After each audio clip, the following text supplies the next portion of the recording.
Everyone, it's February 7th, 2024, and this is a public meeting of the Portland Committee on Community Engaged Policing, Settlement and Policy Subcommittee meeting. And let's start with introductions from our PCCEP members. Let's get started with our new co-chairs. Kip, do you want to start us off? I thought we were doing alphabetical order, but sure. Yeah. Hi, I'm Kip Silverman. I'm a relatively newer member of PCCEP, but as of a couple weeks ago, I am co-chairing the Settlement and Policy Committee, along with my partner Byron.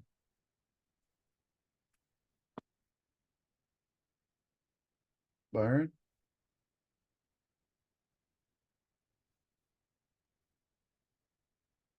Byron, are you there?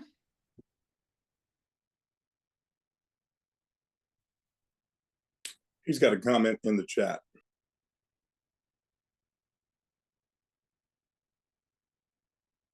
Yeah, I see Byron's comment about the camera, but maybe he's having some trouble with his audio too. So let's just pass it to Carrie.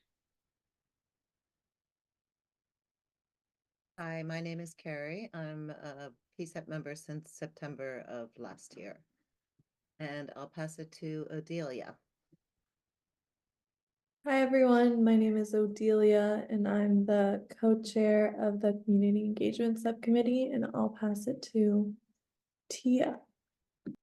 Hello, my name is Tia Palafox. My pronouns are she, her, and I'm a co-chair with Odelia with the Community Engagement Subcommittee. Let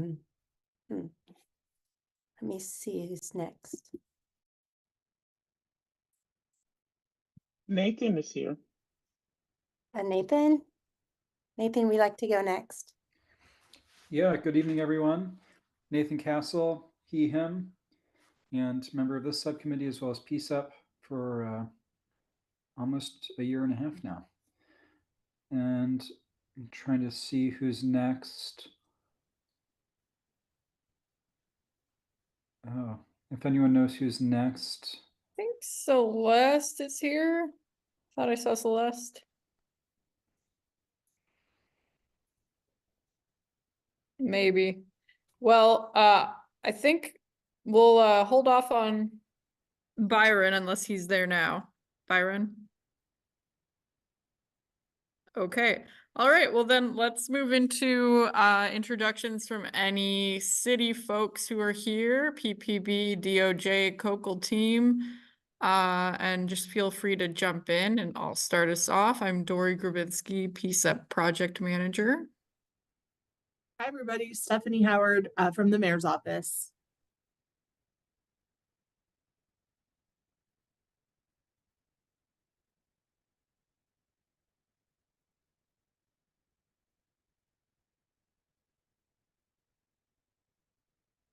I know Mary Claire Buckley is also here. She may not be able to unmute right now, but she's with the PPB.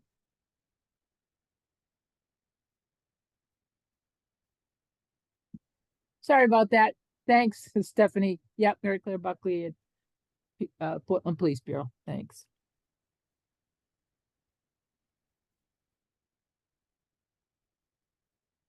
And I'm seeing in the chat that some folks are having trouble with audio. I see Tom Kristoff from the COCL team is here, and anyone else feel free to jump in if you'd like to introduce yourselves. Hello, everyone. I'm Dr. Stephen Holt. I'm with the COCL team, principal of Tri-Excellence, and my role is community engagement for COCL.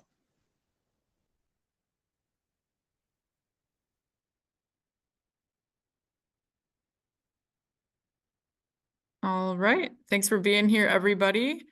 Okay, and I think next up we have our community agreements. If we could get those slides.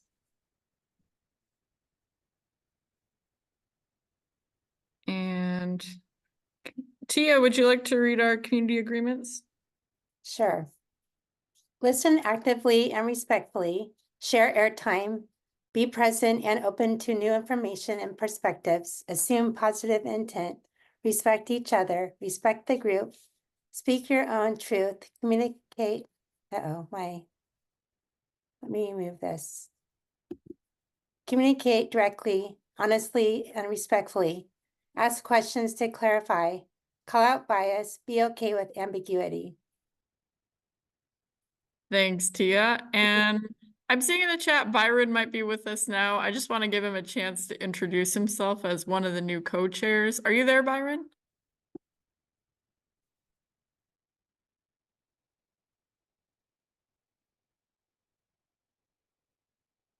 Okay, still maybe having some trouble, but we'll hear from Byron later on. Okay, quick overview of today's meeting. So we're gonna start things off with a presentation from the COCL team about the Q3 draft report, and we'll have some Q&A. And then we'll spend the end of the meeting, the co-chairs will kind of debrief last week's meeting that centered around PSR and discussion with Chief Gillespie, as well as the Portland Auditor's Office, and then some updates about recent developments around all of that. And then we'll have an open public comment period. With that, I will hand it over to the COCL. And I imagine you guys may have some slides for us.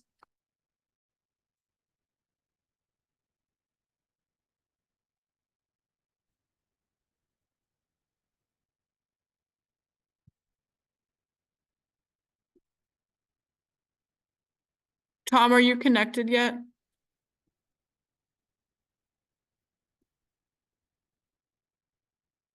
I think he's frozen. Not sure what's happening. Okay. Looks like he's typing. Uh-oh. Can you hear me? Oh, there's Byron. Hey, Byron. Yes, we can hear you now. Yeah, okay.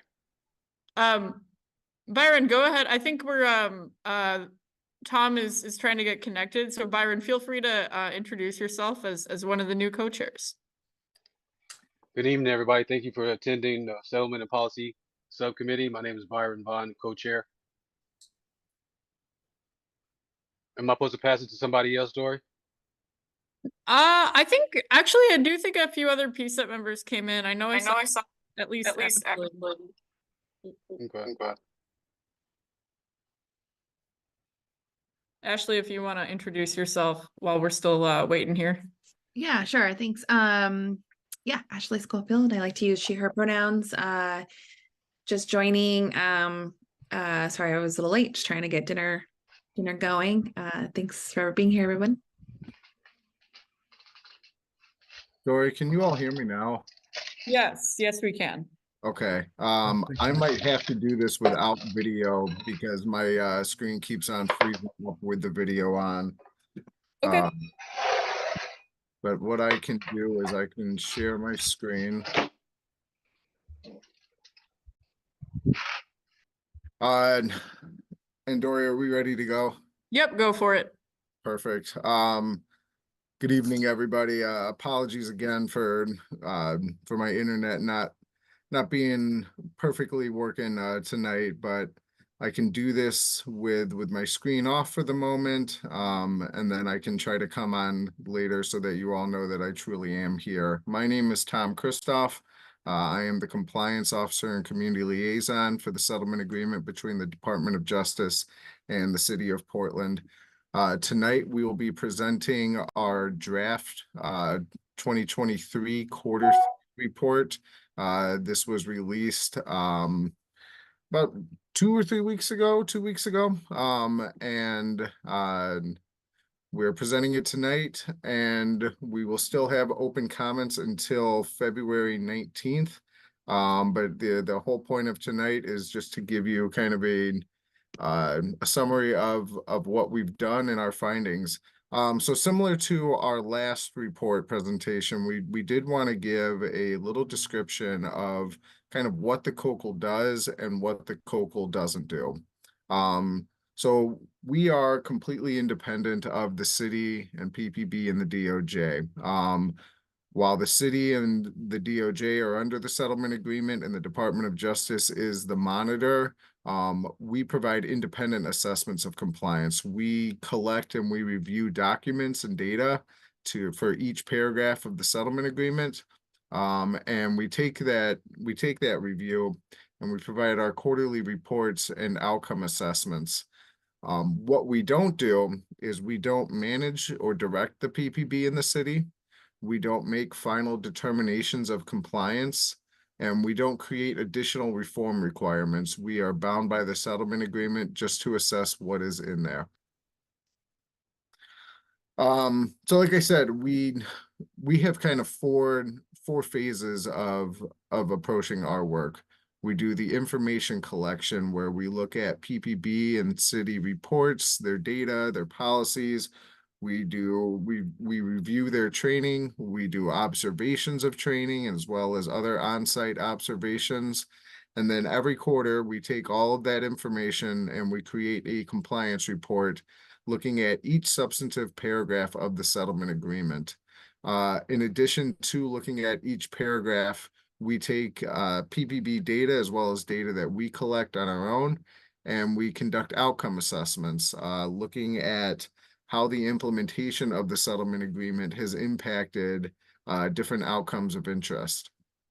We also then collect public feedback, and this is one of the purposes of tonight's meeting, is to be able to present on what we've done and to get everybody's thoughts, get everyone's input, and to take that feedback and incorporate it into then our finalized report.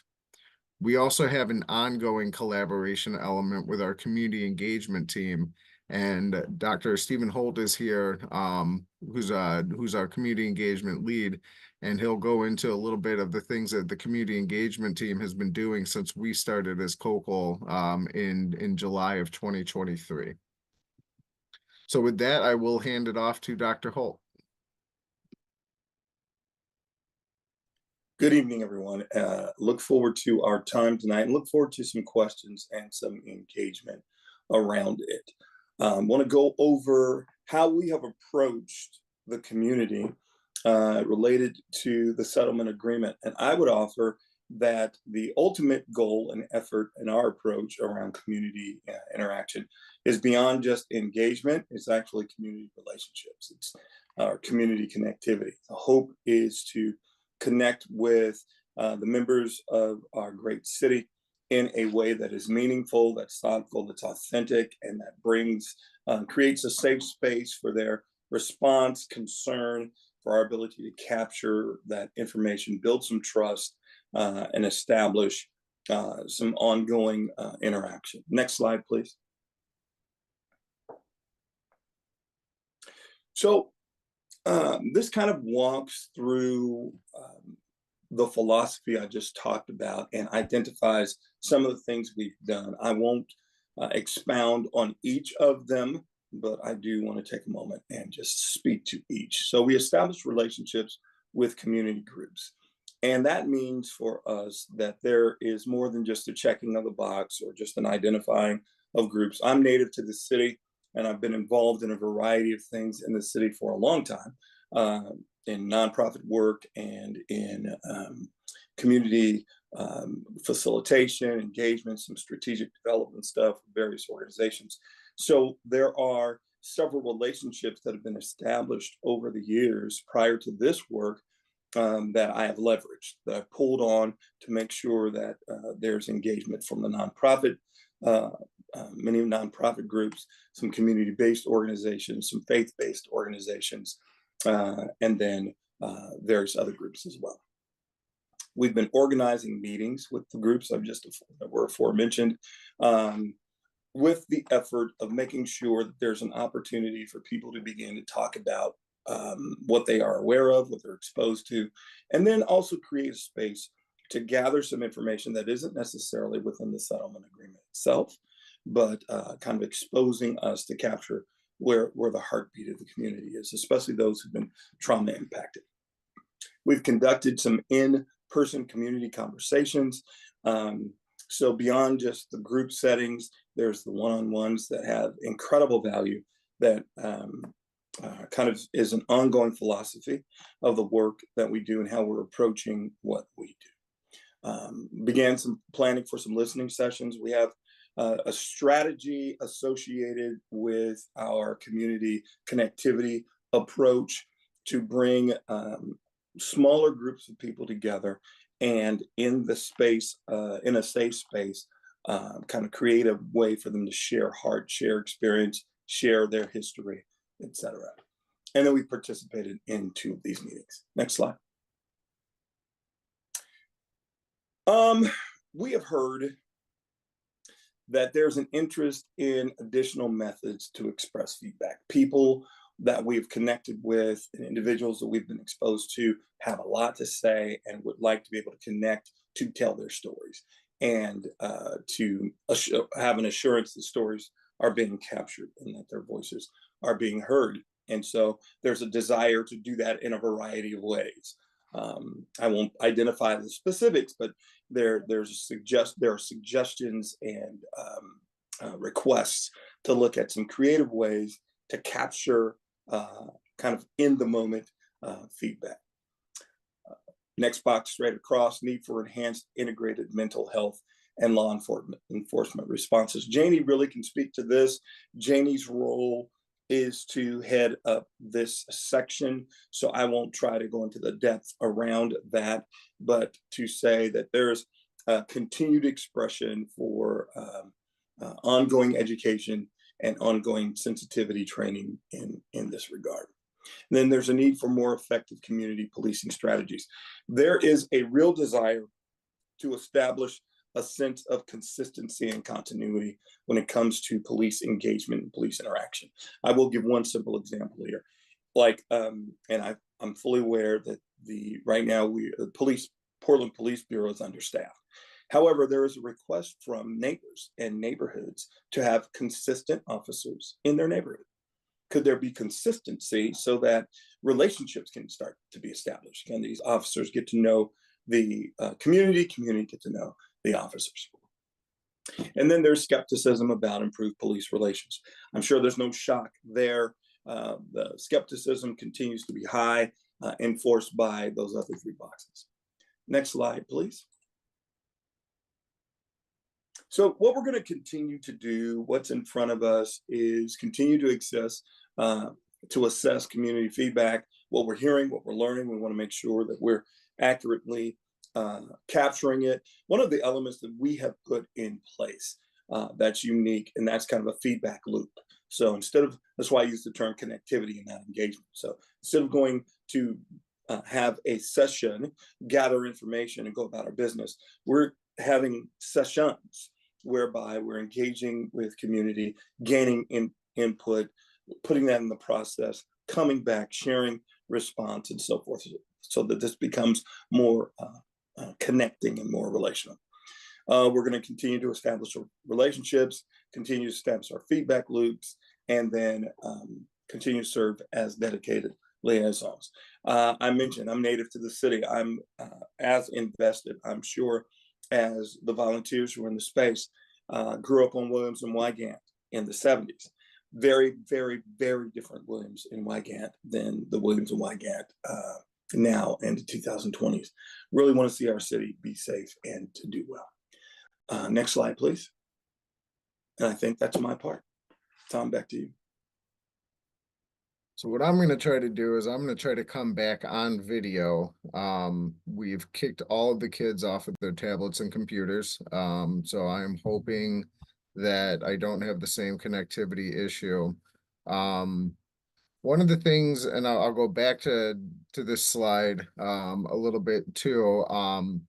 You've heard Dr. Holt in terms of some of the things that the community engagement team is doing. One of the things that I'd like everybody here to kind of think about as we go through the rest of this presentation is, are there ways that we can enhance our community engagement approach? And again, we don't need to answer that now, but it's just something that we want to be making sure that we're collecting feedback on as well. So for the rest of the presentation, we'll talk about what was in our Q3 report. Hey, Tom. Yes, sir. I'm sorry to interrupt you. There was a comment in the chat, and I was going to offer this up. Don't know if you want to give space for questions now, or if you want to hold them until. No, we Okay. can. I think we've absolutely got the time. So I'm Awesome. Yes, sir.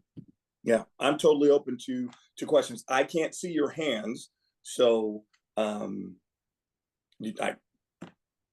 just go, I guess. Yep. I have a question. I was wondering. Who are you? My name is Tia Palafox, and I'm a member of the PCCEP. Hi, Tia. Committee. Hi. I was wondering about sorry, it just went blank. Who are you building relationships with? And sorry, I wrote them out. I was wondering who do you build who are the community relationships with, and what do you do with the information that you learn? So community. I'm sorry, Tia. I didn't want. What was? No. Was there anything else? No, those 3 questions. I didn't catch the third one. So who are we building the relationships with? What are we learning? And then the third one? What do you do with what you learn? And is that what the feedback loops are for? Yes. So I'll start with the third one. What do we do with what we learn? We're putting it in, we're capturing, we have a, for Tri-Excellence, there is Dr. Jess Billman captures all the stories and is compiling all the information that we're learning. We put that in our reports. It becomes a part of what you will see in the reports, so that there's opportunity for the exposure for the PCCEP to see it, as well as the broader community to see what we're finding out and learning.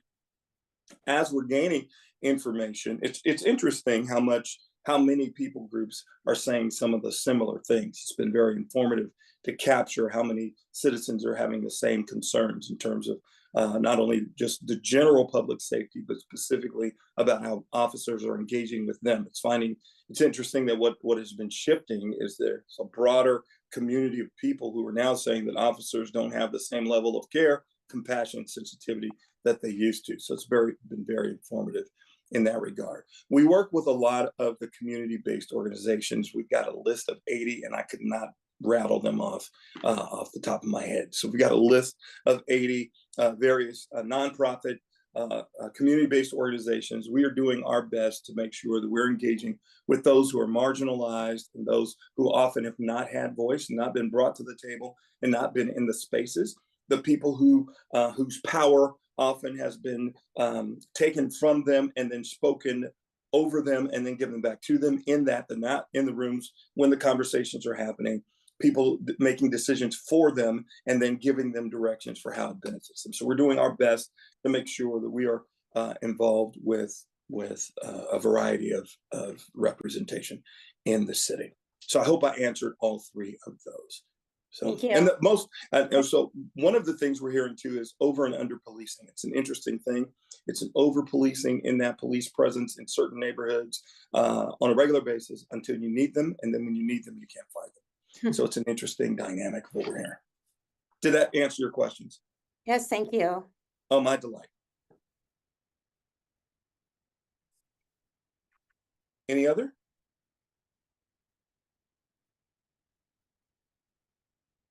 So we can. Back to you. Thank you, sir. And we can also reserve some time at the end too, if anyone has any questions or any comments with regarding the efforts of our community engagement team. And I'll just add that there is time in the agenda for questions and answers after this. Yes, ma'am. Thank you.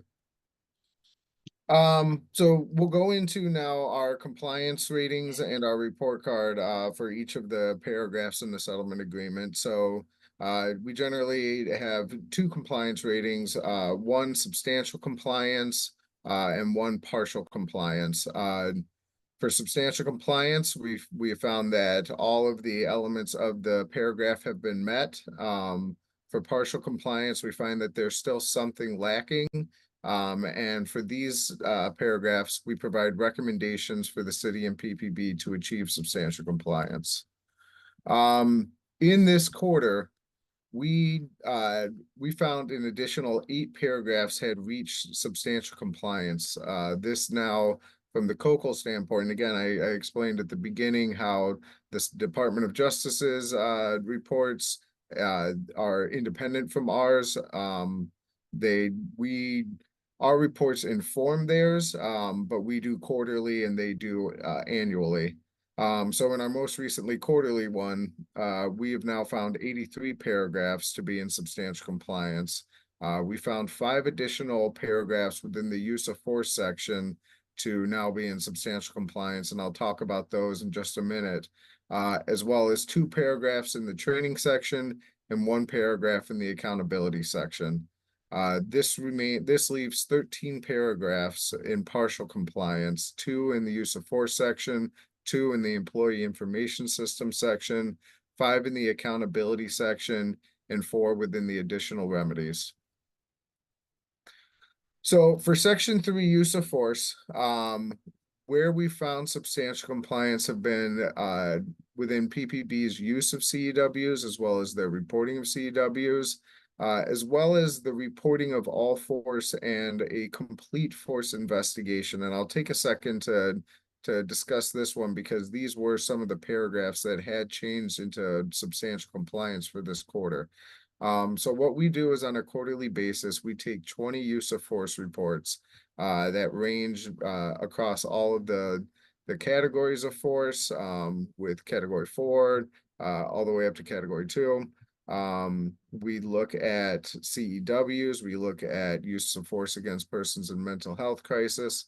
And one of the things that we had found in the past was that there had been regular instances where officers were not fully reporting force or were incorrect in their use of force or in their force reporting, and where supervisors hadn't identified deficiencies. And this could have been either the investigating supervisor, as in the sergeant, or through the chain of command, or with the force inspector. In our last report, we had noted that we didn't find any concerning deficiencies that hadn't been identified by supervisors in the chain of command. We saw this as a positive development.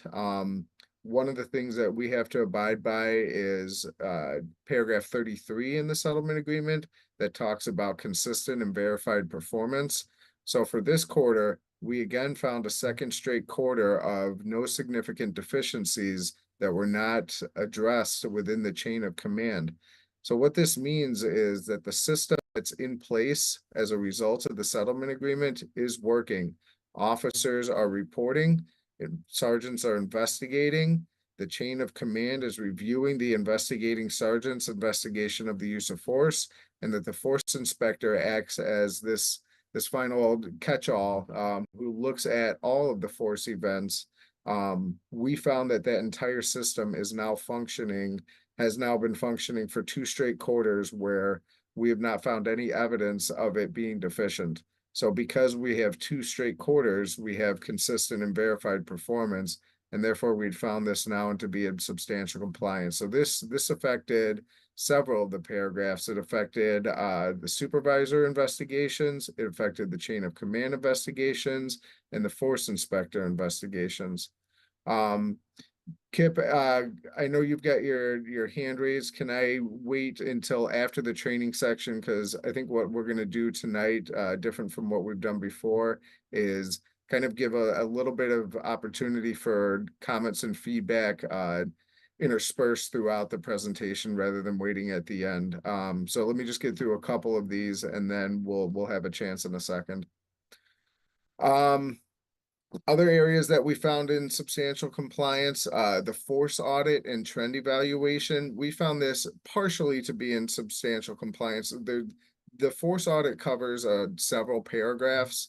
And I'll talk about this in a second, but areas where now the inspector, like I had said, the inspector, we've seen 2 quarters of no deficiencies that didn't go up and down the chain. The inspector, if he needed to catch them, he has. So these are the areas that we're seeing in substantial compliance. The areas that aren't in substantial compliance for Section 3, we still need to see a consistent definition of what control against resistance is. And we discussed this in our report, is that control against resistance is defined, or lack of definition, in PPB policy. It's the PPB policy says that use of force without resistance is not reportable force. So physical coercion without resistance is not use of force. However, physical coercion with resistance, which is control against resistance, isn't defined. It's just defined as in the opposite in the force directive. So we're looking for a better definition or better training. We're still in discussions with PPB. Another area that's still not yet in substantial compliance is identifying officers who are outliers in their use of force. This again goes back to the paragraph 33 of consistent and verified performance. Recently, we have been able to discuss with the force inspector and hear his approach and how he determines which officers may or may not need to be discussed with the commanders. And this is something that we've been asking for a while, and we've recently been able to have those interactions and have those engagements. And we found the decisions by the force inspector reasonable for this last quarter because we were able to have those discussions, but we still need to see that again with consistent and verified performance. So like I said, there's a couple of things that we do, and I think in our last report, in our last presentation to you all, we didn't really discuss exactly what we do in terms of our methodology. So we've got this for each one of the sections as well. So like I said, we review use of force, the event reporting, the investigation of it. We do review documents related to force. We review the force data. I've said this before, PPB has a extensive use of force data set that is available on their website and can be downloaded, and anybody can conduct trend analysis. So we look at that use of force data, we look at the trend analysis that's conducted by PPB, and we look at that process used by the force inspector for identifying and resolving trends or issues that he sees during his review of force events. So this goes into now our recommendations for compliance. And like I said, we're asking them to review their policy and training for control against resistance and those level 4 uses of force, as well as having demonstrating a consistent process for identifying outlying officers. I'll go now into the training section. And in this section, we now have found that all paragraphs are in substantial compliance. So the biggest thing that changed with substantial compliance, there were 2 paragraphs. One is what we've called a summative paragraph, where it basically says when every other paragraph within this section has been substantially complied with, this paragraph will also be substantially complied with. So what we were waiting for was the completion of a certifications database, where PPB could regularly review and identify officers who were certified in different specialty units, such as ECIT, or who are specialized in different weapons training. They now do have a certifications database. And that resolved the remaining concern that we had with the learning management system and having all of the training and certifications within a centralized location. Other things that we've seen, the PPB continues to do quality needs assessments. They then turn those into training plans. We look at the training content that they do, their material. All of those things continue to be of high quality. We look at their training standards, and we also observe their presentations at TAC, and we continue to find that these are in substantial compliance. So like I said, I just kind of went through some of those methodologies, but looking at all these things, observing the TAC meetings, observing the trainings. I was just out there last week to observe a police vehicle operations training, as well as discuss PPB's Directive 1500, which relates to their training. So continue to do on-site observations of these things as well. Now with that, like I said, I know we want to break this up a little bit more and give a little bit more opportunity for back and forth engagement within the presentation. So I'll ask if there are any just clarifying questions or clarifying comments related to the use of force or training section that I just went through. Happy to answer those now. If there's more substantive comments and things that might require a little bit larger discussion, those I would ask if we could wait until the end just to make sure that we still have some time left. But if there's any clarifying questions or comments related to those two sections, happy to take them now. Although I'm not sure. Yeah, Kip, I see you've got your hand raised. There we go. Yeah, so yeah, my question was more about methodology than more deep dive things, which when we get to that, we can probably submit to you guys for answers. I was wondering when I was diving into the COCL and this latest report is my first time reading through the whole thing. I was wondering about the sample size of 20 reports and different areas they were picked from, and why 20, and what does that give you enough data across different types of force use and different scenarios? And I'm just curious about that.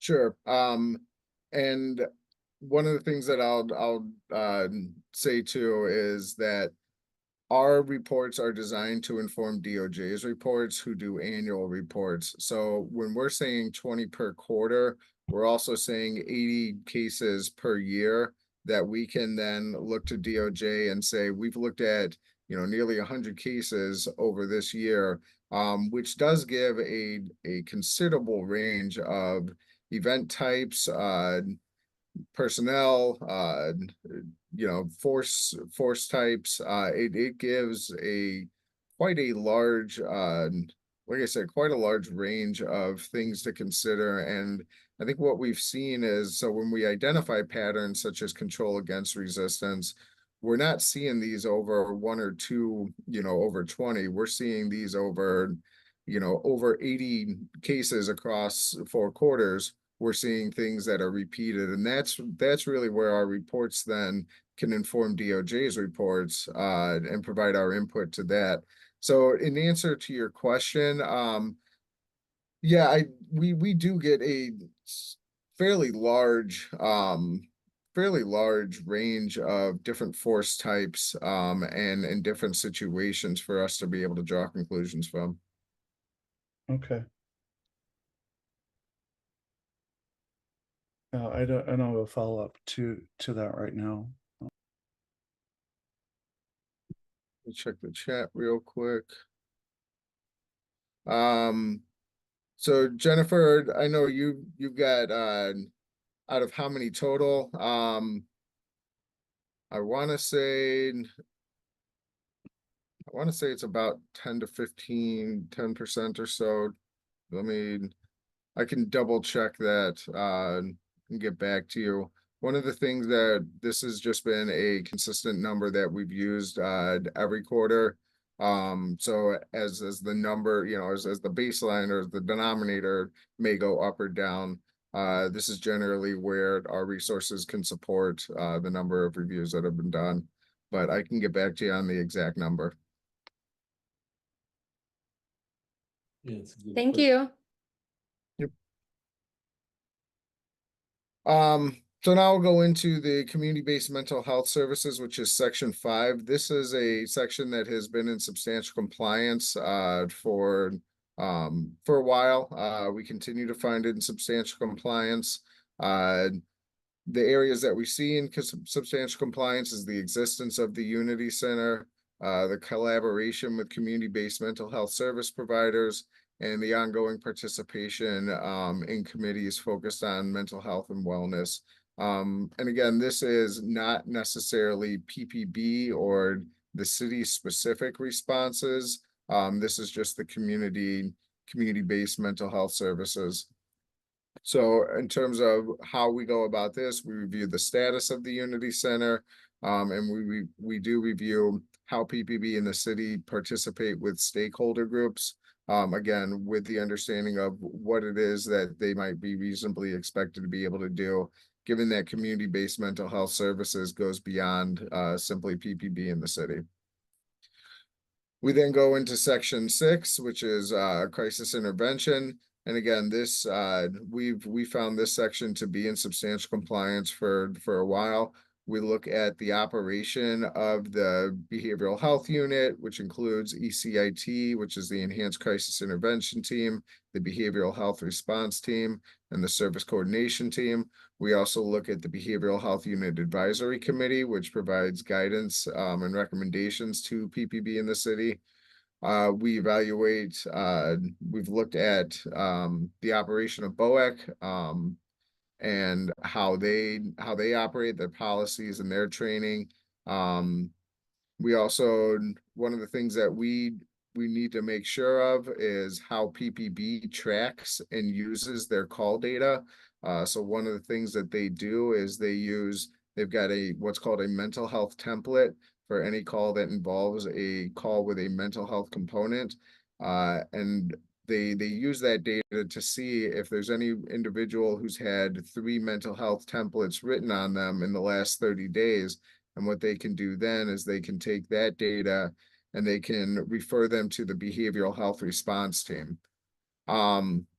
We also have found that PPB continues to be in substantial compliance with regards to crisis intervention training for all officers, as well as the specialized training for ECIT and BHRT officers. Again, all of these areas are in substantial compliance. And like I said, we kind of go through what the structure is of the BHU. We look at their operations. We evaluate PPB data and analyses. PPB actually does a really good job of taking their data on calls involving persons in mental health crisis and doing their own analyses of them. We observe BHUAC meetings. And like I said, we review training, we observe training when we're in there for in-service. PPB is required to have a mental health component to their in-service training. And then finally, we look at BOEC policies, training, and self-auditing processes. So one of the things that, and this is another little breakout piece, these 2 sections, when they it actually has already gone into a self-monitoring phase. So what PPB has to do is develop methodologies for how they'll self-monitor these paragraphs with regards to community-based mental health services and the BHUAC. So one of the things that I think we wanted to do in terms of our compliance officer and community liaison role, and stressing the community liaison role here is, are there things that you all would suggest for PPB in terms of how to self-monitor these paragraphs? And I know that, it's hard to sometimes think of things just off of the top of your heads, but I know there's a lot of people who have really thought about this, and how we can expect PPB, what should be in there. And Carrie, I see you've got your hand raised. Yes, thank you. So for section 5, I wanted to hear more about the second bullet point where the Unity Center was the first one. The second one was PPB's engagement with community groups. Is that community, are the community groups prioritized based on what kind of services they're offering? I'm wondering how this relates to PSR, and can you tell us a little bit more about that? So one of the things that we often cite to is their engagement with the transportation work group with the with the Unity Center, and they've been able to identify some issues between transporting to Unity in terms of relationships with AMR. They've been able to discuss those things and come to solutions.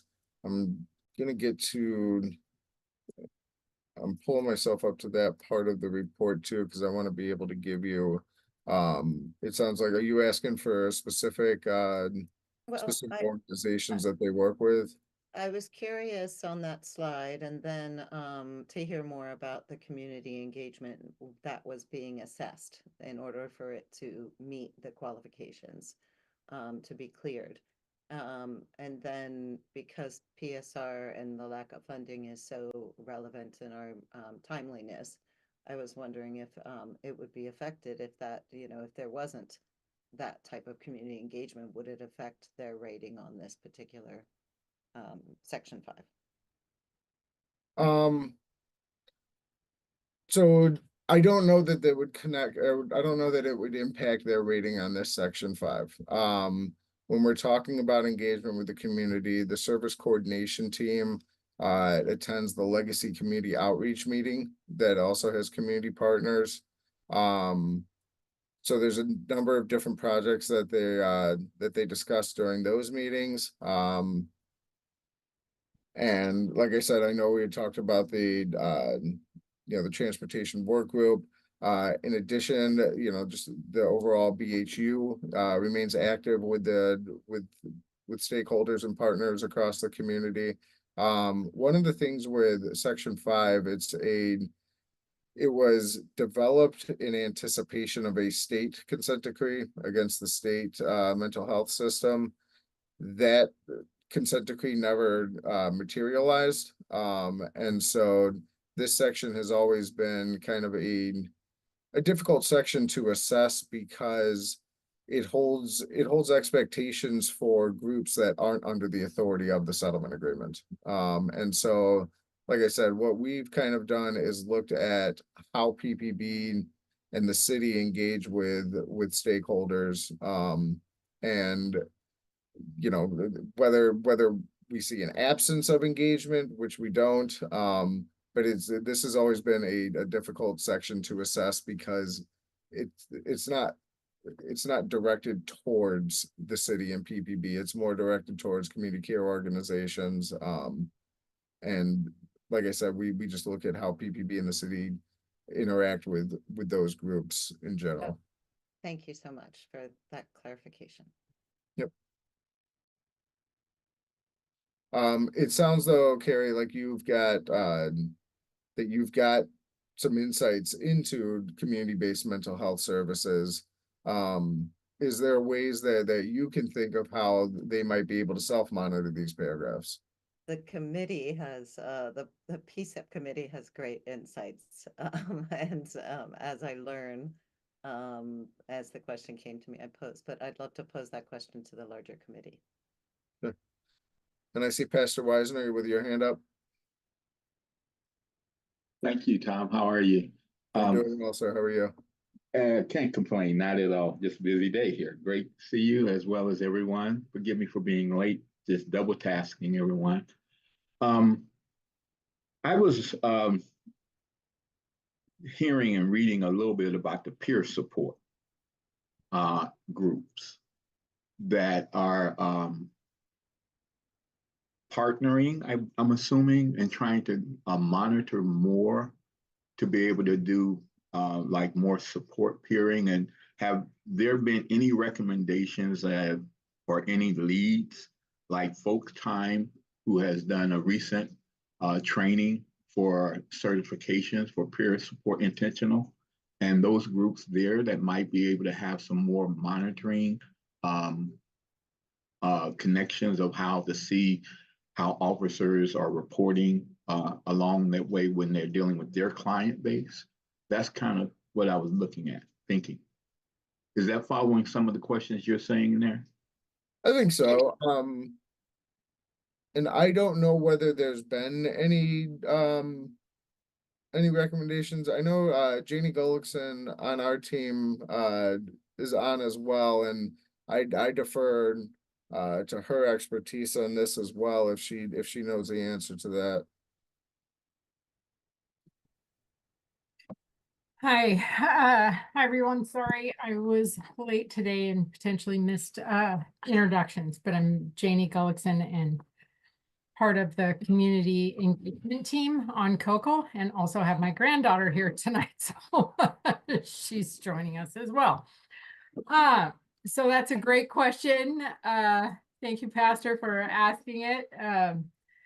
So I run a peer organization, the Mental Health and Addiction Association of Oregon. That's my day job. And so I think that's also, why I feel like I'm a very good fit on the community engagement team because of those deep and wide connections with the peer and lived experience community.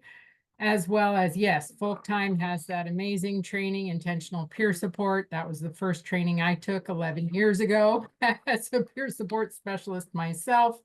To answer your question directly, in the community listening sessions, feedback sessions I've conducted thus far, that has not been recommended as an additional aside in its entirety, because that's a 40-hour training, as well as then, the one that we offered MHAO is 80 hours for peer wellness specialist training, but also always in the keeping of the core values and principles of peer support.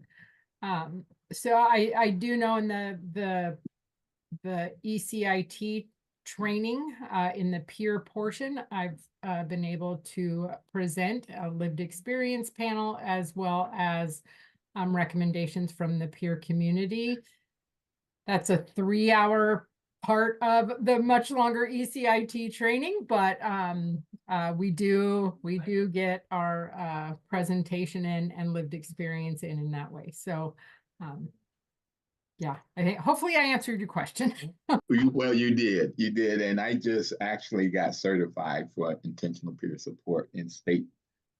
Because again, I found, especially if it's moving into self-monitoring and how to track those calls, those officers they actually get.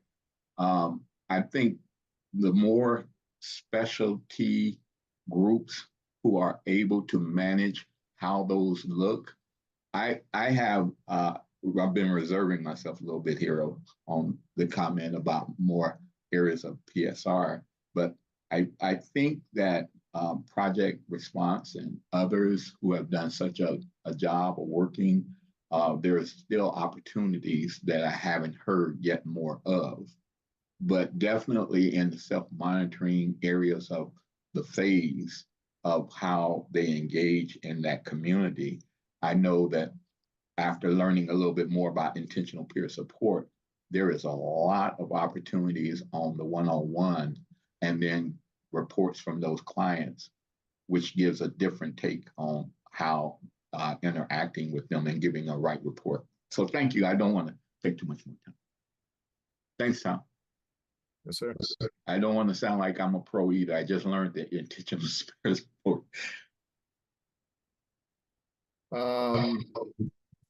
So what I will do is I will go to the EIS section. So the employee information system, we continue to find similar findings from our prior reports. There are areas that are in substantial compliance. These include the mandated EIS reviews and the mandated EIS entries, the alert thresholds that will trigger an EIS alert, as well as the administrative staff support that EIS needs to have. I already talked a little bit about the identifying use of force outliers. I think that we've got a better understanding of how the force inspector is making these decisions and how the EIS administrators are interacting with the commanders. But we just need to see verified performance of that. We still are awaiting a determination as to whether an evaluation of EIS effectiveness is required by the settlement agreement. This is still an area where the city and the DOJ haven't signaled any levels of agreement in terms of whether one is necessary. So like I said, we do look at the program structure and the personnel that are involved. We look at the data and PPB's analysis of that data, as well as conduct interviews. And so again, our recommendations are ensuring a consistent process for identifying outlying officers, and then just making that determination of whether a evaluation is a requirement of the agreement. We'll go into section 8, which is officer accountability. Areas that we found in substantial compliance, investigation timelines. This is a new one that we found in substantial compliance. And one of the things that PPB and the city have done now is through their agreement with the Department of Justice on including protected leave, such as FMLA, in being able to toll for that as part of the 180-day timelines. The data analysis that we now have indicates a pattern and level of compliance that was consistent with what we saw in 2019, when both the COCL and the DOJ found that the city was in substantial compliance. So with that consistency, and making sure that we're remaining consistent in our assessments, we've now found that paragraph 121 dealing with the timelines is now in substantial compliance. We continue to find substantial compliance with how PPB carries out their officer-involved shooting protocols, how they conduct investigations of force and retaliation. We also find partial compliance in terms of how CRC operates and PRB operates. We are looking at IPR we've also found substantial compliance in how IPR and IA communicate, and how they're transparent with individuals who have filed complaints. Areas that we still need to still see come into compliance relate to conducting on-scene statements by OIS witness officers. Again, this is something that we're waiting on an SOP on, and as we discussed in our report, we've seen a draft of an SOP. We're waiting on this to be implemented. We are looking at to see IPR operations become more formalized. Right now, IPR is still not under the umbrella of any city entity. There's a plan to move them forward under one, but as we say in our report, the current structure of support for IPR is not consistent with what we would have found to be, or what we had found to be, in substantial compliance in 2019. We still need to see demonstrated consistency in PRBs. With PRBs, we can't discuss too much about the specifics of cases. However, we have talked about things such as the need to evaluate each application of force during PRBs and to apply policies uniformly. Finally, one of the areas that's not in substantial compliance is an updated corrective action guide, which has replaced the discipline guide. We discussed this in the context of paragraph 137. Our methodologies, particularly for officer accountability, there's a lot of different methodologies. We, again, sample administrative investigations. We review them. I will say in our review of the administrative investigations that we are able to take a look at, we haven't seen large-scale concerns with how those are investigated. When something is the subject of an administrative investigation, our review has found that it does get investigated fully, that the findings are reasonable. Our larger concerns relate to how things enter into the accountability system. We also review it's the Administrative Investigation Management System, the AIM system. We look at that data from that system. We review OIS case files. We interviewed city and PPB personnel. Again, observe the CRC and PRB meetings, as well as review PPB directives related to accountability. So, I think I've gone through some of these and I want to be mindful of time, but some of our recommendations for achieving substantial compliance is finalizing that SOP related to OIS events, housing IPR in a specific service area, conducting the PRBs consistently, finalizing the disciplinary directive, and holding officers accountable when policy violations are found. For this quarter, we also discuss, Pastor Weiser, is it okay if I get you in a couple of slides? Yes, I was just putting it up for later when you finish. Yes, sir. Thank you. We also included in this report, outcome assessments for the accountability section. And for I won't give all of the outcome assessments that we included in the report. I'll only give a couple of them. But these are complaints that were filed by quarter. And so obviously in the second quarter of 2020, we know that there was a substantial increase in complaints filed against PPB members. Since then, we've seen a general decrease, and it is now holding steady around this mid-50s number. In the first quarter of 2023, there were 90. I don't know that we've gotten an explanation as to what that was that caused that increase, because it's a fairly substantial increase. But in general, the numbers have been generally around mid-50s. These are the allegation types. And I won't go over every single statistic, but one of the things, if you look at our report, we look at it across PPB and we say, okay, procedures are 41% across the entire Bureau, followed by conduct and force. Some of the things that might be interesting to look at though, too, are some of the differences within the precinct. So for instance, East Precinct has 56% of their allegations related to procedure, whereas the average is 41. On the flip side of that, they've only got 9.7% of their allegations related to conduct, when the average is 21.8.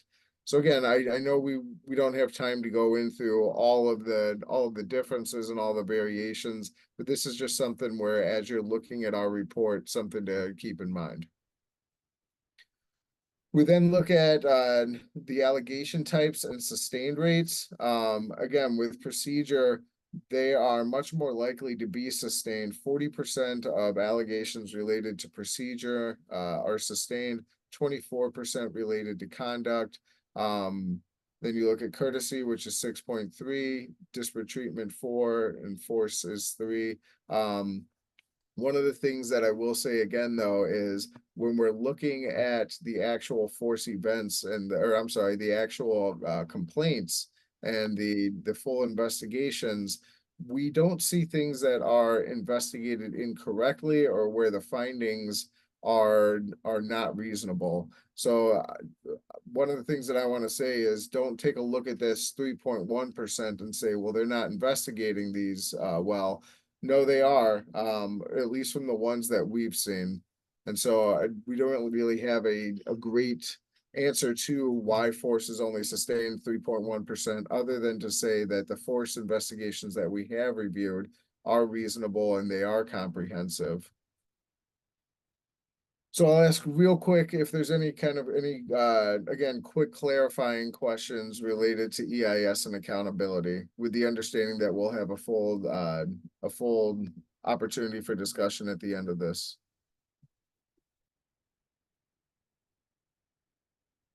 There was one question in the chat for clarification on the partial compliance of CRC.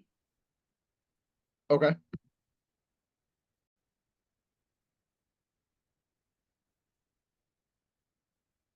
With this is much more related to PRB operations. So the PRB operations partial, the PRB process, or like the backgrounding that has to occur for PRB members to for CRC members to serve on the PRB, that's been complied with. Our concern with the PRBs is the actual operation of the PRBs and the consistency and deliberations and outcomes.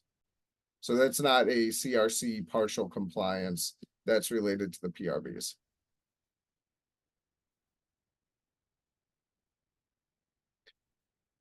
So I will move forward with section 9, the community engagement and creation of PCCEP.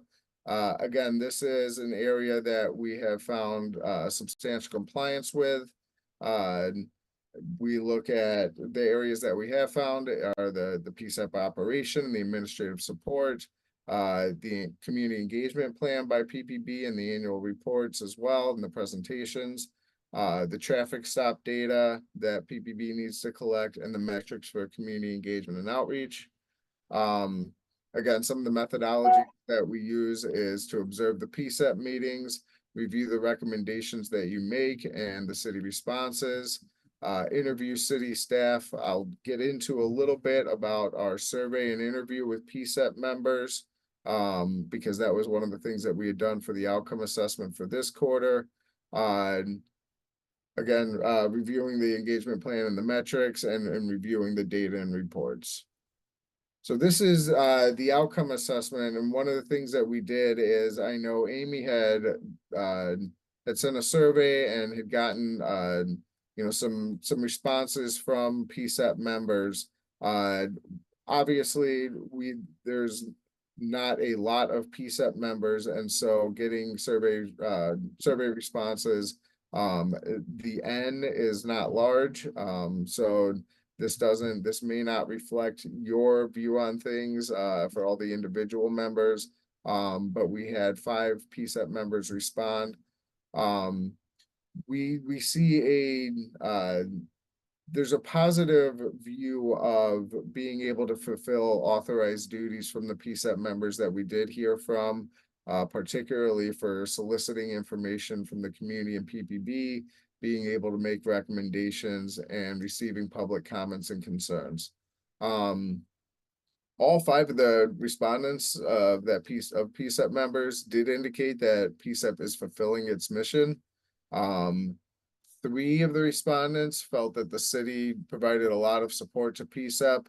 3 respondents also indicated that they have improved relationships. There was also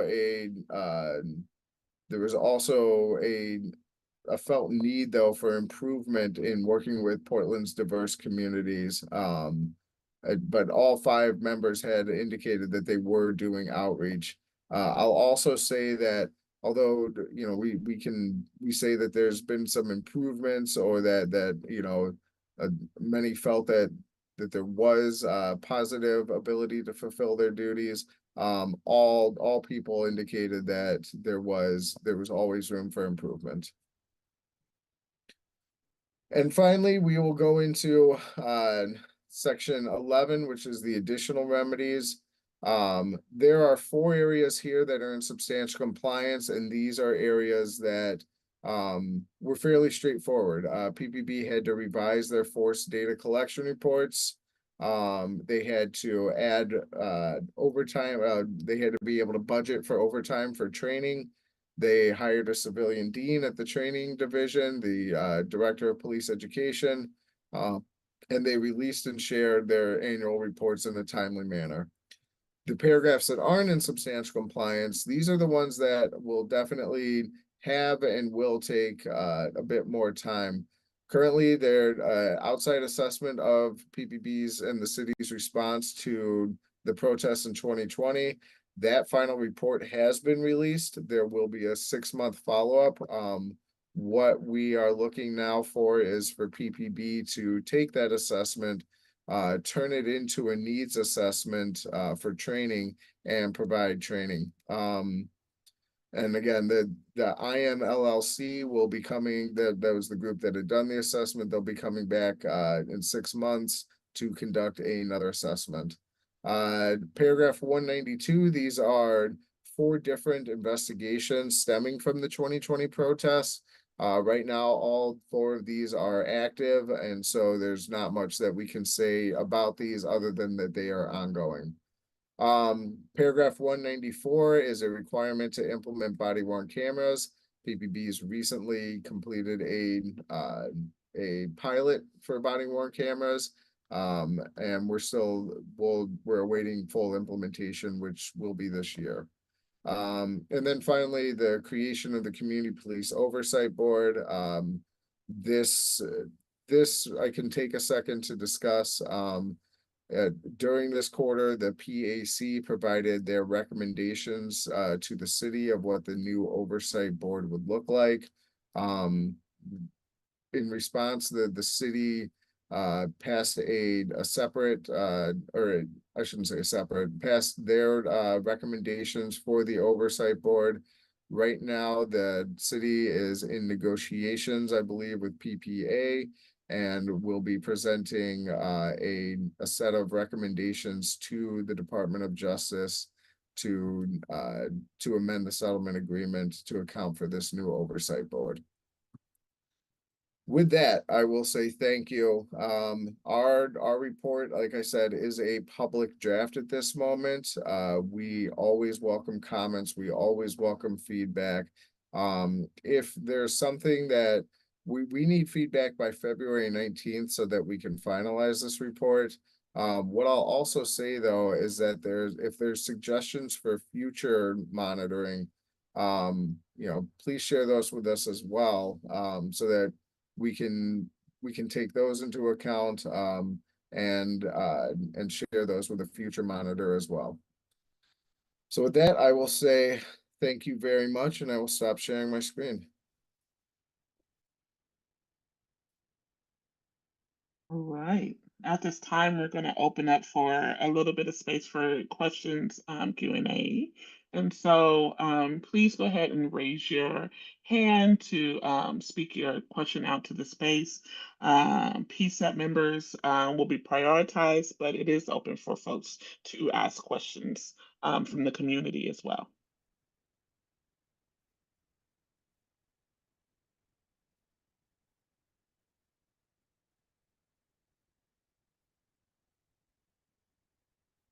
Go ahead, Byron.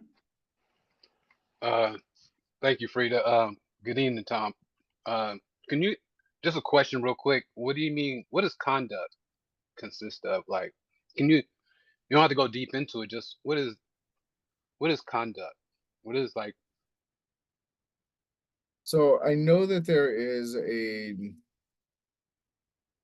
a definitional distinction between that and procedure, and I think that's I will have to what it sounds like you're asking is for us to put the specific definitions in the report, and I don't want to give the wrong specific definition on it. So I will need to get back to you in terms of how that differs from courtesy, from procedure, but I know that there is a specific definition that I don't know that we have it in there, and that I don't know off the top of my head right now. Thank you, sir. Yes, sir. All right, Kayla. I had a question. Will there be a recommendation to review use of force and body worn camera data? And my other question is there recommendations to strengthen EI detection systems for prevention and intervention? So with regards to your first question, there will absolutely be a need to incorporate body worn camera into the use of force investigations. Is that what you're saying in terms of the body worn camera data into the force? Yeah, basically if like as officers are wearing their cameras, if there's a use of force level or high, and will that be an upcoming policy recommendation basically? So those will need to be reviewed by the officer supervisor. So when the sergeant is going to investigate the use of force, the officer supervisor, that's a piece of evidence that if the supervisor didn't look at the body worn camera footage, I don't think that we'd be able to say that they did a comprehensive investigation. So yes, that is something that would be required of the supervisor. In terms of the EIS, right now, we don't know the effectiveness of the EIS. We have discussed a methodology for measuring the effectiveness of EIS with PPB. Like I said, there is a question outstanding right now between the two parties as to whether paragraph 116 requires an evaluation of effectiveness. So in terms of making recommendations for enhancing the effectiveness, at the moment, that's putting the cart before the horse because we don't have a strong evaluation of whether the EIS is effective or not. Okay. Pastor Wiseman. Thank you, Elfrida and Tom. I was wondering on the OIS out of substantial compliance for review or interviewing witnesses. Could you explain a little bit more of what that looks like out of compliance or partial? For which section? I think you said it was in the reporting of the OIS. Sure. Sure. So one of the OIS events that occurred several years ago, the individual officer, the witness officer, was in a traumatic state, so much to the point where they were unable to provide a statement, which is a requirement that they must do. They must do an on-scene statement and walkthrough. That individual was incapacitated from trauma. What we've pointed out to PPB is that their directive only allows for physical incapacitation, going to the hospital, things of that nature, but it doesn't account for that officer being mentally incapacitated.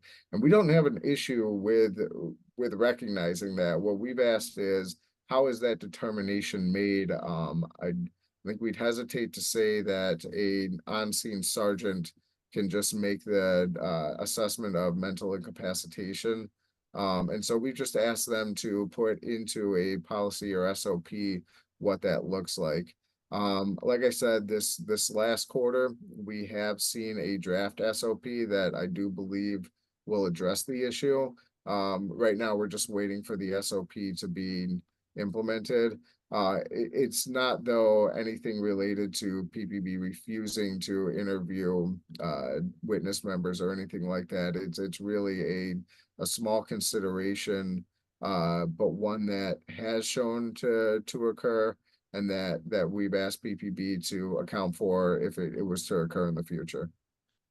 So is more inconsistency or choice when to do that type of and is it real clear in the directives how that should happen?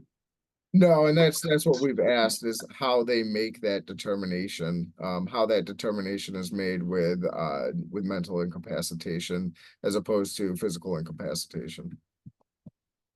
Okay, thank you. And how long has this been out? I'd have to, I want to say it's been about at least a year and a half. I'd have to go back and look to see how long we've been commenting on it. Has that been just getting it written? The reason is it stays in that bucket, or is there various other reasons why it's not in that long period of time? I don't want to speak for PPB's and in terms of what the reason has been. I know it's been something that we've been fairly consistent on, and I know that the issue itself, the event itself, caused some concern without how to best identify that. But I wouldn't want to speak on PPB's end in terms of why they haven't done that yet, other than to say it is now being done, and it's something that we've looked at and do believe will be resolved. Thank you, Tom. I appreciate the time and opportunity to ask that question. Yes, sir. Okay, wonderful. Just a reminder that if you have a question that you'd like for Tom to answer, please raise your hand. Go ahead, Carrie. Thank you. Tom, I just wanted to ask about section 7 when you said that they didn't meet the criteria for improving outlier identification. Mhm. What is expected in that area to meet that criteria? So PPB has an SOP for identifying. So I guess let me back up. So with the EIS, and we've shown this before too in our reports. You see officers with more than 2+ standard deviations above the mean statistics related to use of force or particular force types, things of that nature. The spreadsheet that PPB has covers a wide number of variables. They also have an SOP that says, okay, this is how, there's some art to the science and there's some science to the art kind of thing, where you look at it and you're looking at the officer's assignment, you're looking at the number of calls they've gone to, you're looking at if they've been a part of any specialized units, you're looking at a number of different things. So what in the past we've had is we've been able to attend the meetings with the EIS or with the force inspector and the commanders and been able to hear which officers the inspector identified, but we haven't been able to talk with the new force inspector, the newer force inspector, to see, okay, how is it that you've identified these individuals? How did you apply the SOP? The newest force inspector, we were able to have that meeting with him. We were able to kind of better understand his views and his analysis, and actually see the application of the SOP.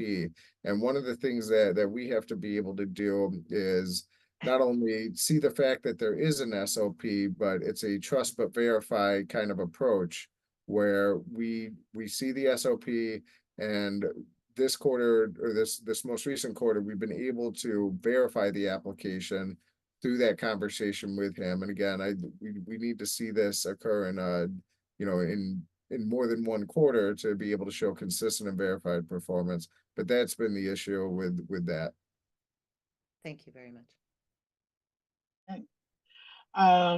Kip, we're gonna go ahead and have you go next, and Dr. Allen will have you be our last question on this section. Yeah, I want to swing back to the number of reviews that you do of different policy compliance based on the reports you get each year, being 20. I understand quarter by quarter that reaches up to 80. Can I answer? It comes out to, like, this quarter, it came out to be in about 13%. It comes out to be in about 15%-ish, depending on the quarter. But yeah, it's somewhere around there. Okay, and that's, I get that. The internal assessment or internal investigation on the use of force complaints is just where this is stuck in my head. So if you can help me understand it, based on the other substantiated claims, 3.1% out of the sheer number seems pretty low. And I'm wondering, what is the review process, or what percentage maybe of reviews that you do focus on force of use complaints and compliance with a consistent policy to either approve or saying that they're doing an appropriate internal investigation on that complaint, versus some of the others that have a much higher rate of substantiation? Does that make sense? I don't know if I articulated that effectively. I think it makes sense. I think that I think there's one distinction though. So when we were talking about those 20 force events, that's different from the force for the administrative investigations that get conducted. So for every force event that happens, there is a supervisor investigation that occurs. The supervisor goes to the scene, interviews the officer, interviews the witnesses, interviews any police witnesses, looks for evidence, reviews the reports, looks for any videos, even without body worn camera. There's sometimes there are videos associated with it, and conducts what's called an after action report. So Okay, that after action report is then shot up the chain of command. Each person in the chain of command looks at it, makes a determination of in or out of policy. And then it goes up to the force inspector, and the force inspector looks at it to see if there's any, maybe not out of policy, but if there's any concerns or issues that may need to be forwarded on to the training division, or may need to be forwarded on for the policy team, something that might be able to improve uses of force within the Bureau. So that's on the use of force end. On the administrative investigation end, one of the things that the city has to do is any allegation of force must get a full and complete administrative investigation, unless there is clear and convincing evidence that the allegation has no basis in fact. So when for uses of force that are the subject of an administrative complaint, those always get full and complete administrative investigations. When we go to do our sample of administrative complaint reviews, we do have uses of force that are involved in those. And again, our review of those is that the administrative investigations are done comprehensively. okay. I was wondering if there was a cross section that kind of bore out, but thank you for the explanation. I'll step back so other folks have an opportunity. Yes, sir. Mark? Hi, can you hear me? Yes, we can hear you. Great. Hi, I'm Mark Porras, he and pronouns, and I'm with Portland Cop Watch. We thank the COCL for including data on settlements made due to alleged police misconduct. Portland Cop Watch is not surprised that the city has paid out more than $2 million in the past 2 years since we tracked these numbers. But our understanding of paragraph 170 EV is that these data should inform the analysis of accountability. In other words, like the reasons people sued, that should be included in the analysis.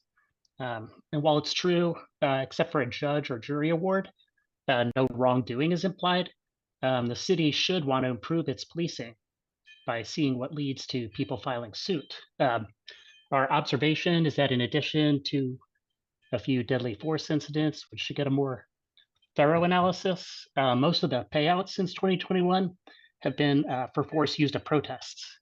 But the incidents that stand out are officers shoving people to the ground, into vehicles and walls, hitting them with batons or less lethal weapons, leading to broken bones and other physical injuries, as well as mental and emotional injuries that may never go away. It's rare, but it has happened that officers are held accountable for their actions. At a quick settlement example, which also ties into the assessment of the 2020 crowd control. One officer whose actions led to a $13,750 bodily injury settlement has since been promoted, and he's now listed as a team leader and a lead instructor for the next iteration of the riot squad that PPB is forming. So we're asking if COCL can update its report to include the kinds of force and or property damage that led to the settlements, whether officers were held accountable in any of the incidents, and what recommendations can be made to avoid future bad outcomes. Thanks. So Mark, that was a long question. I think it was a very good question. I guess my ask of you, and my guess is that you may have been doing this anyways. Would you be able to send that to us at portlandcocal.com? And what we can do is as you guys know, every report that we write and every quarter, we include all of the community comments, including comments here and then comments that we receive through portlandcocal.com. We include them on a spreadsheet. What we'll do is we'll take that, we'll take a look at it, we'll see, you know, whether that's possible. And we'll either we'll update report, or we'll update our report, or we'll provide a response. But if you'd be able to send that so that we could make sure that I'm getting everything down perfectly, like you said it. Yep, absolutely. Thank you. Thank you, sir. Dr. Allen.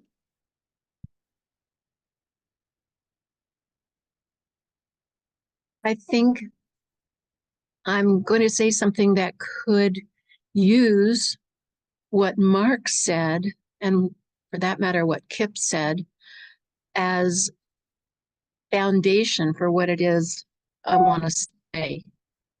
Can you hear me? Yes, we can hear you. All right. So I am, of course, interested in accountability, but personally, my training is in cause. And I'm hearing a kind of inconsistency. That is, I'm hearing that officers are inconsistent in how they handle the stresses that cause them to push people, all the things that Mark said, push people against walls, cars, the ground. So I'm hearing that they don't always do it.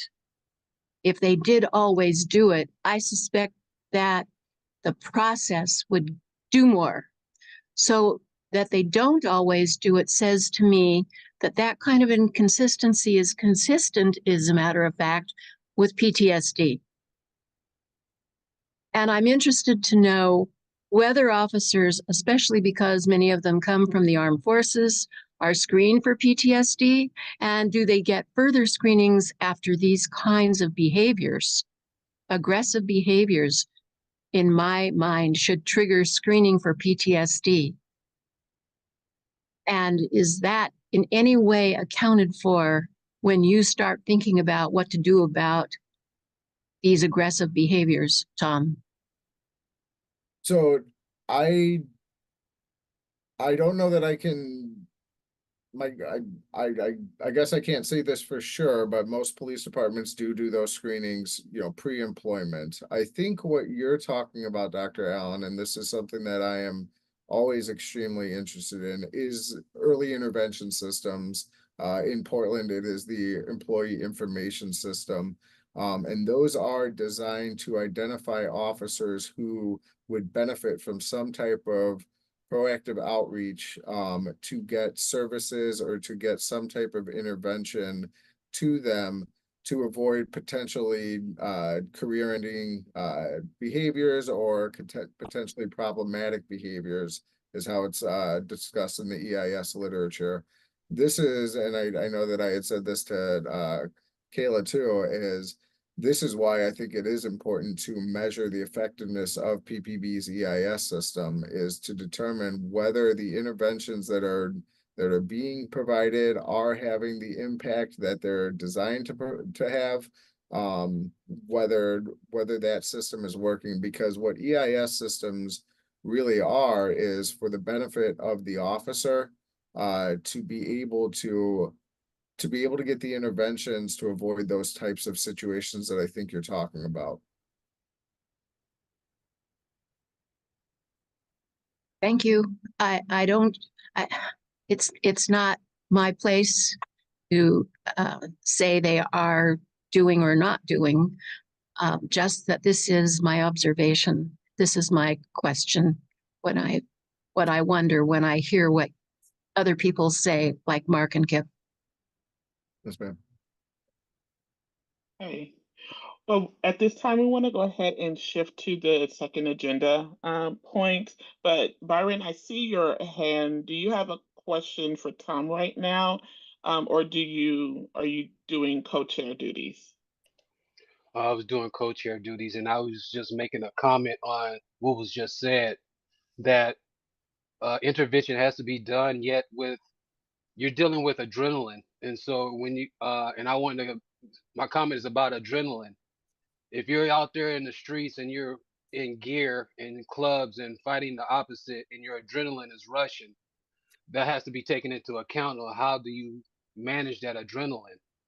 Training your staff about adrenaline, or learn, or recognizing that your adrenaline is pumping when you're in such a situation where it's, it's kind of fight or flight in a sense, yet you have to stand your ground.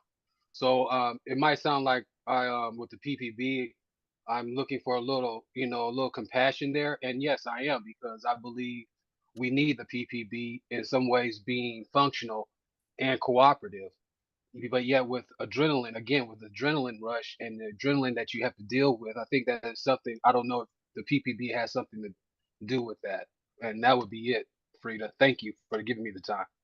So if I could quick respond to that, one of the things is that yes, PPB has done officer wellness training, and kind of slowing things down and being able to recognize the situation, and to, again, when you're talking the de-escalation, theories of de-escalation, and just slowing things down so that you aren't being overrun by adrenaline. There's PPB does do trainings related to that, so that, and it is part of their policy too, of taking the time, tactics, and resources to be able to slow a situation down. So there are those components within PPB. Yes, sir. All right, yeah. So now let's move to the PSR updates and next steps.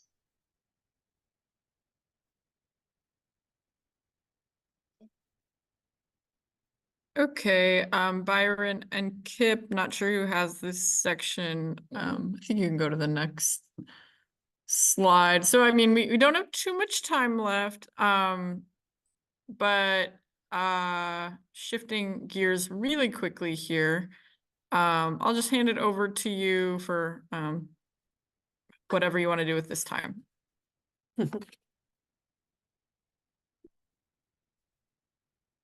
So who wants to drive this? I'm open. Take it away, Kip. Okay, great.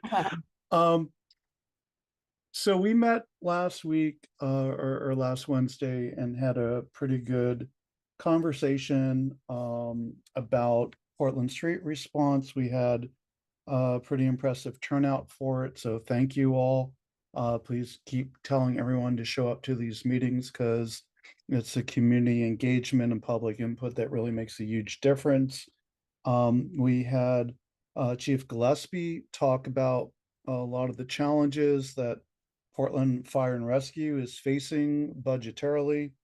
And then shortly after that meeting, more things hit our news. You can hit the next slide if you want, Dory. So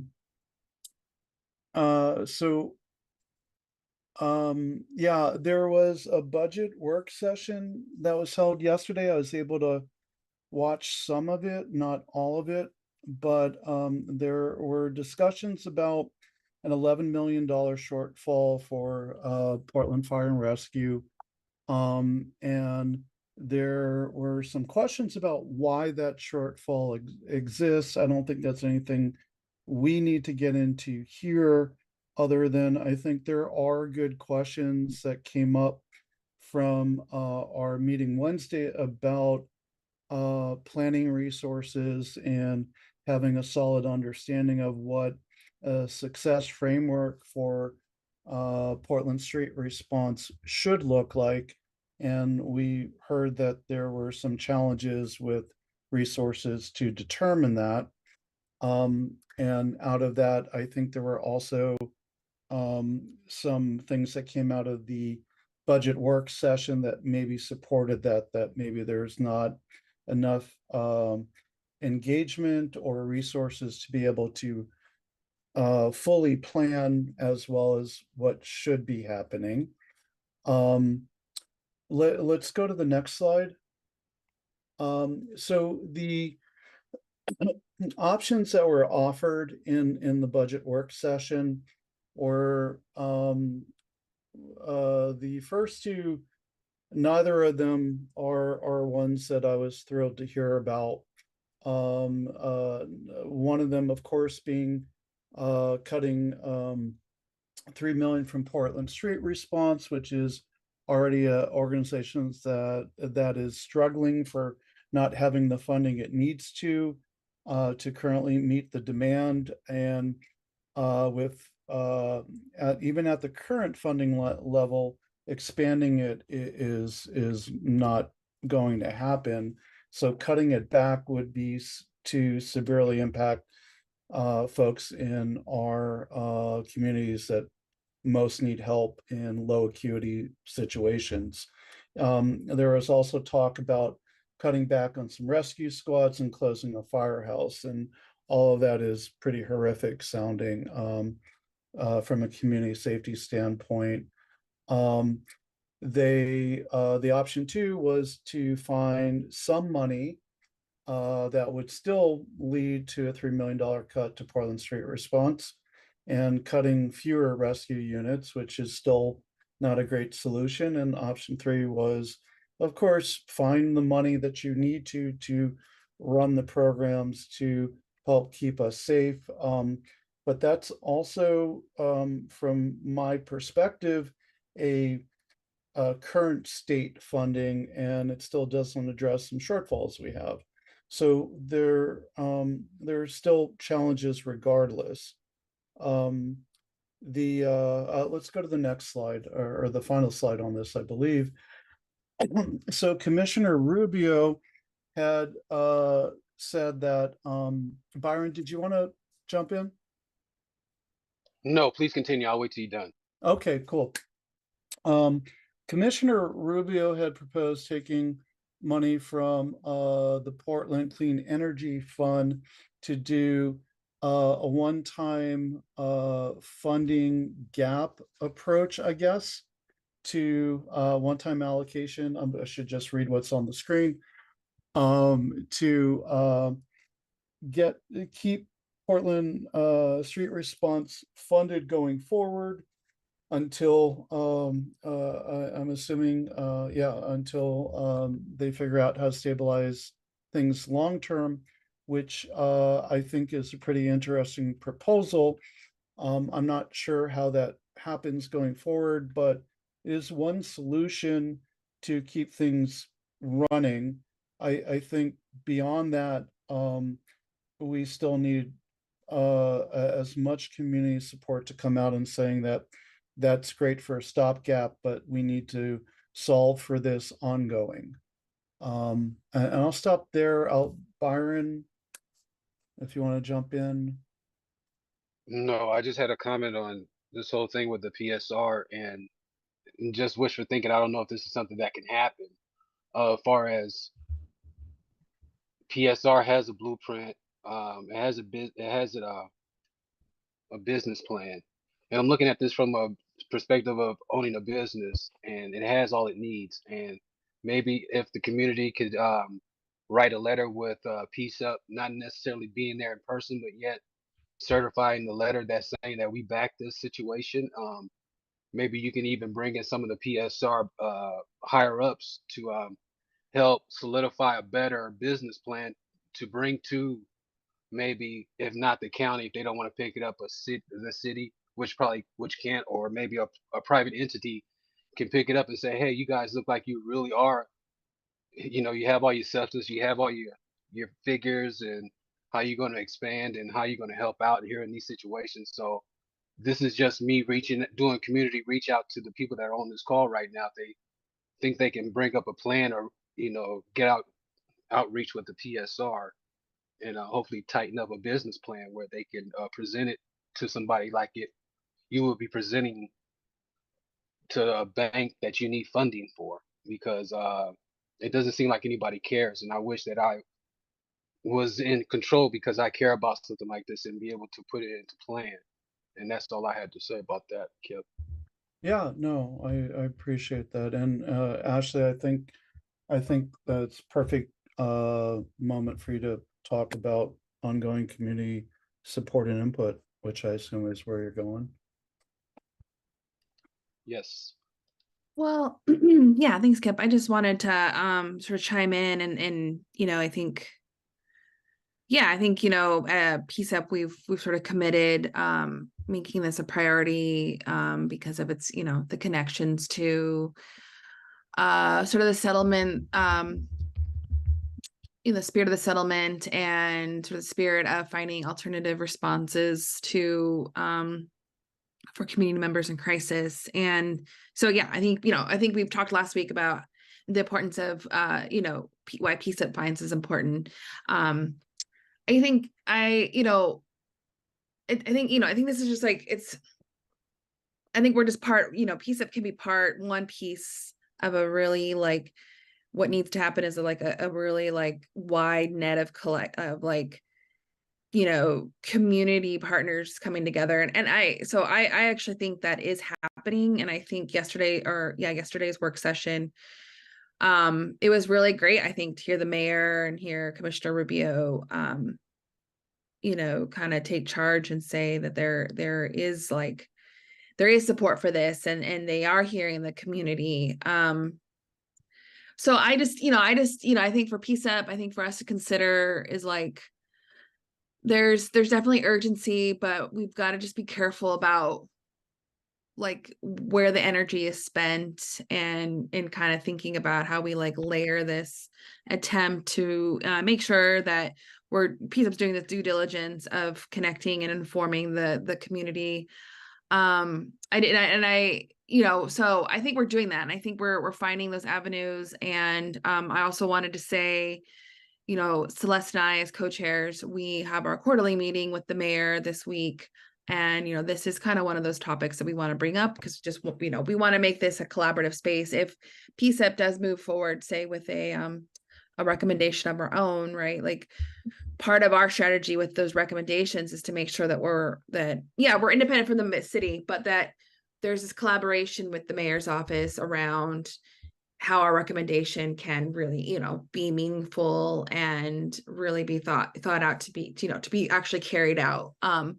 So that's kind of what I've just been thinking about as we sort of make steps closer, whether it's a recommendation letter from PCEP or it's maybe just more community, like you said, Byron, maybe just some more options to bring community together. And I also just say, and I'll stop. I feel really disappointed in what happened over this last week because I think PCEP, we've been really trying hard to create like a really healthy, like a really positive forum so that we can have like some honest and transparency and have the public be a part of that.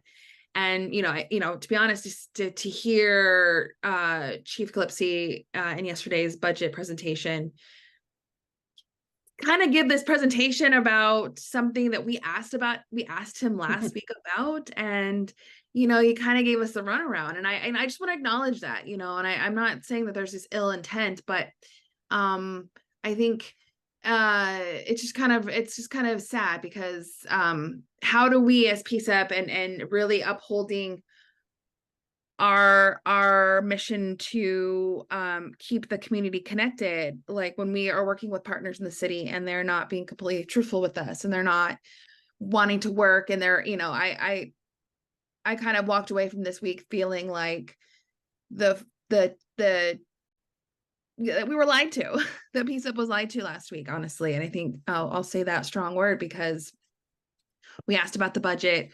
There could have been, different ways that the fire chief had given us answers to that question. There just wasn't a sense of collaboration. So I just wanted to, make that more of a statement and make that more of an acknowledgement that PCEP, there's only so much that we can do and there's only so much energy we can bring. And I think we are doing the right pieces, and I think we just got to keep at it. And I think we got to keep promoting opportunities for the collective, for community involvement to be part of this. Like we got to be paying attention to the budget, right? We got to be, and yeah, like I said, we're going to be meeting with the mayor this Friday, and we hope to sort of just kind of think of talk to them about what their thoughts are and how PCCEP can help. Because it sounds like they're in support of this program. Community is, you know, so yeah, what do we need to get done? And again, only so much PCCEP can do, but there's a lot of conversations that need to be happening, and we're excited to sort of talk to the mayor's office about that. And we will come back with, you know, an update for the full PCCEP and the community. Thank you. Thank you, Ashley. Kip, do you have any final words in this section? Yeah, so just last thing I want to state is please go to our community engagement or get involved section on our website, and please submit feedback through our different means, either email or form. We'll continue talking about this as things progress, but as it pertains to keeping citizens safe and having fewer interactions that can result in harm to folks in crisis.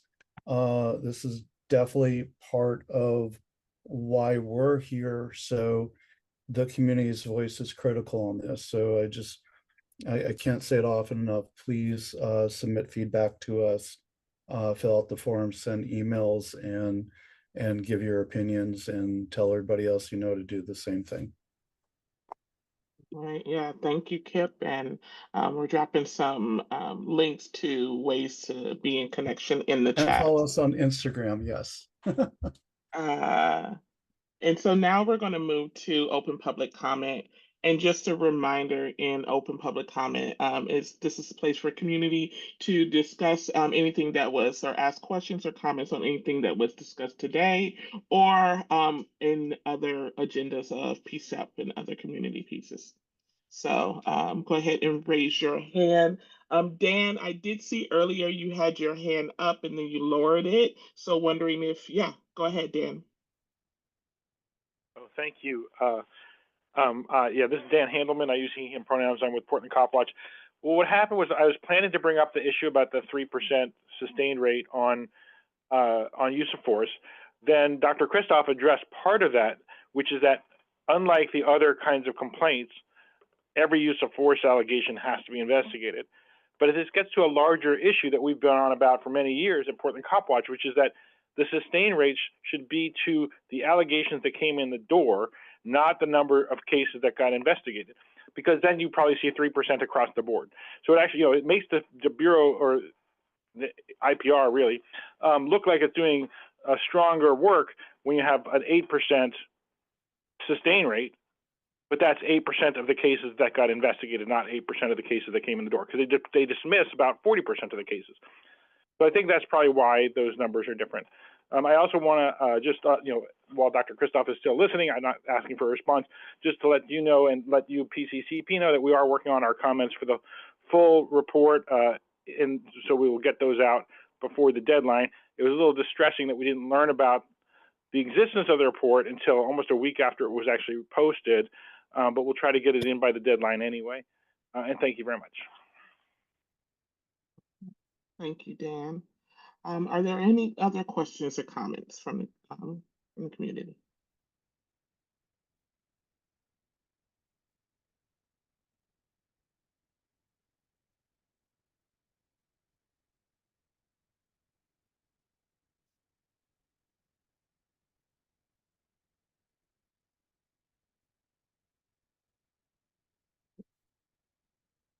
Long silence.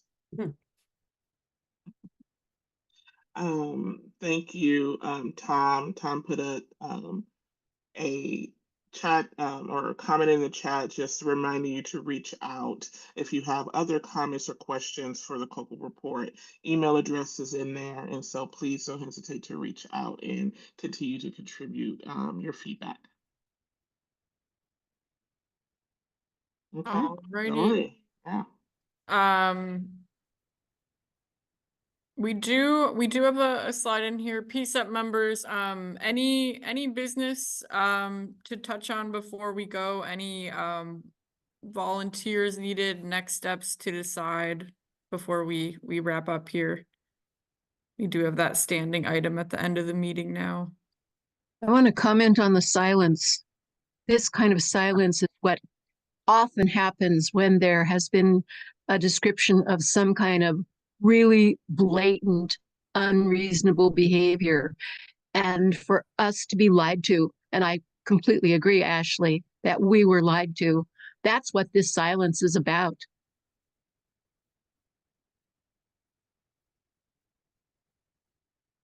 Thank you, Dr. Allen. And PCEP members, any business that we should touch on before we go, or are we all set here for this meeting? Dory, are we all out of time after Dr. Allen's statement? Unfortunately, I wasn't here, but language like lied to is very strong, character and personal. And I'm not clear on what that means when someone's been lied to.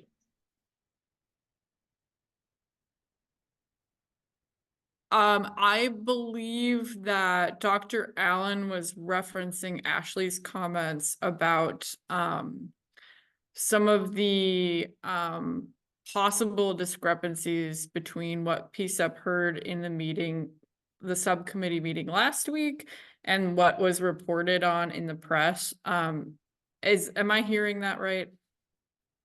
Yeah, correct. And I would acknowledge that lied to is a strong way to describe a feeling that we were not given that sort of full transparent collaboration that we were trying to build in that meeting. And I think it's just it feels like a testament to sort of the difficulty it is felt sometimes that it feels like for community engaged policing to happen when community isn't sort of brought in and given the like transparency. I don't know, we've talked about like Glipsy could have said, oh, well, let me meet you in March when I'll have more of the budget. Like, there just could have been a little bit more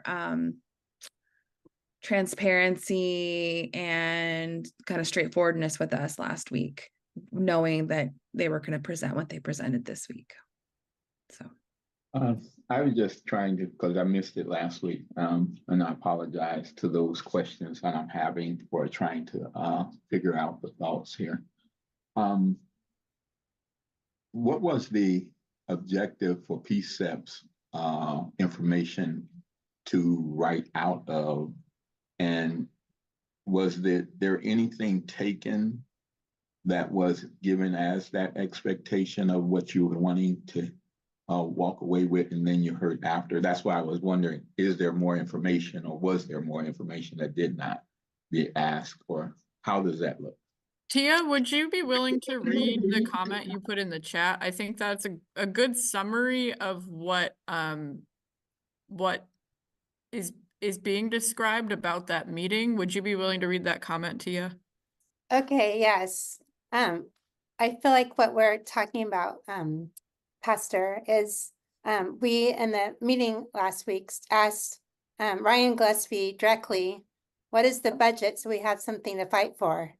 And the community can come together and we'll fight for PSR, but we need to know what to ask for. And he said he had no idea and he wouldn't be able to give a number. And he's fully supports PSR, would love to see it expand and hopes to save it. And then pretty much right after that, we got the news that of all these cuts happening, and that it didn't feel like what he was saying was the truth. Okay, thank you. I kind of park it right there. I kind of got what I think I hear. Thank you. Thanks for that description, Tia. Alrighty. So any final comments before we go? No, I want to thank everybody that showed up tonight. Thank you for the support. We have more people next week. Thank you, Kip, for excellent work. Dory, Frida, thank you all. Dr. Tom Kristoff, giving us the time to give you the time. Appreciate all that you've done. That's my parting words. Thank you, Byron. Thanks, Byron. Thanks, And everybody. congratulations again to our new co-chair team, Byron and Kip. I am super excited about this team. I think as is the whole PCCEP, and we all know that you're going to do a fantastic job. Looking forward to seeing what is next. And speaking of what's next, so I think we'll wrap things up now. We do not have a meeting next Wednesday, the 14th. It's Valentine's Day. And so our last or our full committee meeting this month, sorry, I'm getting ahead of myself. I think I skipped a meeting on this slide because we do in fact have a community engagement meeting on the 21st. And we have a full committee meeting on the 28th. So I apologize for not putting the next meeting on here. We do have a meeting on the 21st, but no meeting on the 14th. Okay. With that said, thank you so much to our COCL team tonight, Tom and team, for your presentation.